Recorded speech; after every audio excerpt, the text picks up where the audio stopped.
Assalamualaikum warahmatullahi wabarakatuh. Perkenalkan, nama saya Afifatun Zahra, MPM 23111000160. Saya dari kelas H di Universitas Islam Negeri Raden Intan Lampung. Di sini saya memenuhi tugas UAS Bahasa Indonesia dengan dosen pengampu Ibu Fitri Anggraini, MPD. Baik, di sini saya akan menjelaskan tentang ejaan yang disempurnakan atau bisa disebut dengan EYD. Dalam Kamus Besar Bahasa Indonesia atau KBBI, ejaan adalah kaidah dalam menggambarkan bunyi-bunyi atau kata, kalimat, dan lain sebagainya dalam bentuk tulisan atau huruf-huruf serta penggunaan tanda baca. Dikutip dari buku esai penerapan ejaan bahasa Indonesia tahun 2020 karya Widya Fitriyantiwi, ejaan disebut juga sebagai kaidah yang harus dipatuhi oleh pemakai bahasa supaya keteraturan dan keseragaman dalam penulisan bahasa dapat tercapai.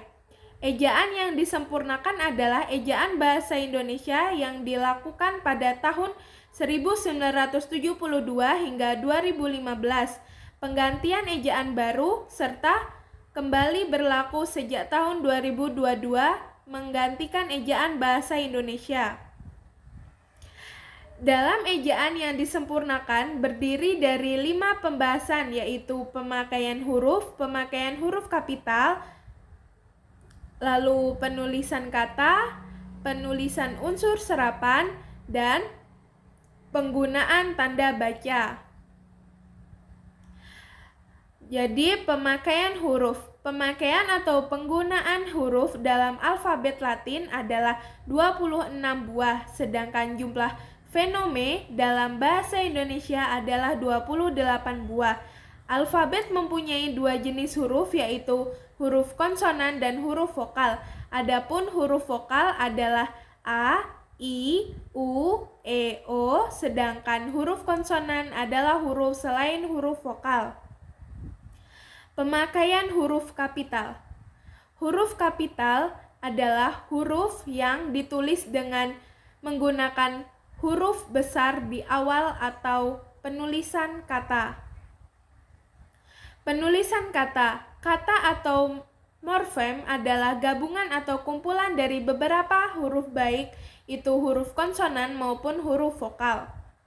Kata merupakan bentuk huruf-huruf bebas yang biasa disatukan dengan huruf yang lainnya. Kata juga merupakan bentuk bahasa terkecil yang dapat berdiri sendiri. Kemudian penulisan unsur. Serapan. Kata serapan adalah kata-kata yang berasal dari bahasa asing, baik bahasa yang dari berbagai negara di seluruh dunia maupun bahasa daerah yang berasal dari Indonesia. Lalu tanda baca. Tanda baca adalah tanda yang harus dipakai dalam sistem ejaan. Tanda baca yang sering dijumpai dalam tulisan adalah tanda tanya dan tanda baca lainnya. Dengan adanya tanda baca, lebih memudahkan kita dalam membaca tulisan tersebut untuk mengatur jeda ketika sedang membaca. Kemudian fungsi ejaan dalam penulisan bahasa Indonesia. Secara umum, bahasa memiliki fungsi sebagai alat untuk berinteraksi dan komunikasi bagi manusia dan menyampaikan pikiran maupun perasaannya.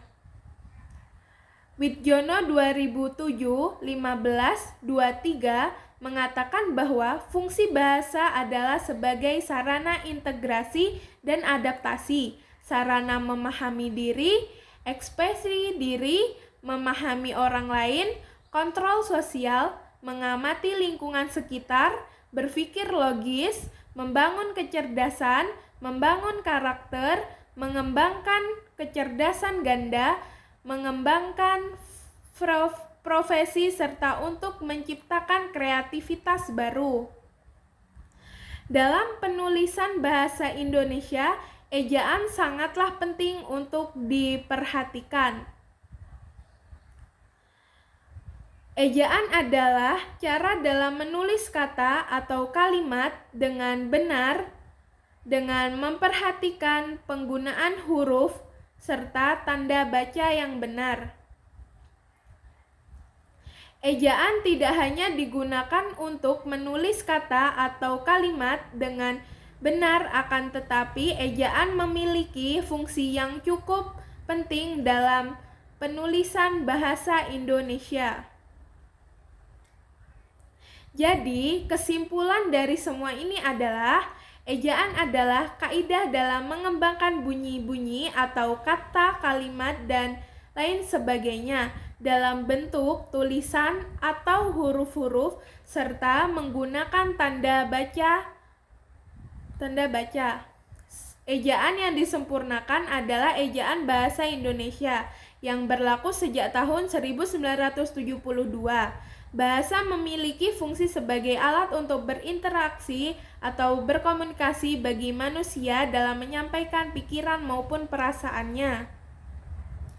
Kresi menyatakan bahwa bahasa memiliki fungsi-fungsi tertentu yang digunakan berdasarkan kebutuhan seseorang, yaitu bahasa sebagai alat untuk mengekspresikan diri, bahasa sebagai alat berkomunikasi, bahasa sebagai interaksi dan adaptasi sosial, serta bahasa sebagai alat kontrol sosial. Ejaan dalam bahasa Indonesia diubah, dikembangkan, dan disempurnakan oleh Badan Pengembangan dan Pembinaan Bahasa Kementerian Pendidikan dan Kebudayaan.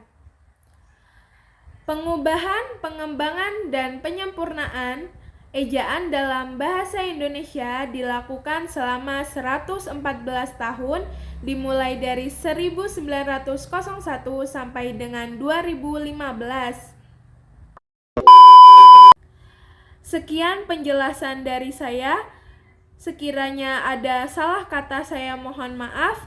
Wabillahi taufiq walhidayah. Wassalamualaikum warahmatullahi wabarakatuh.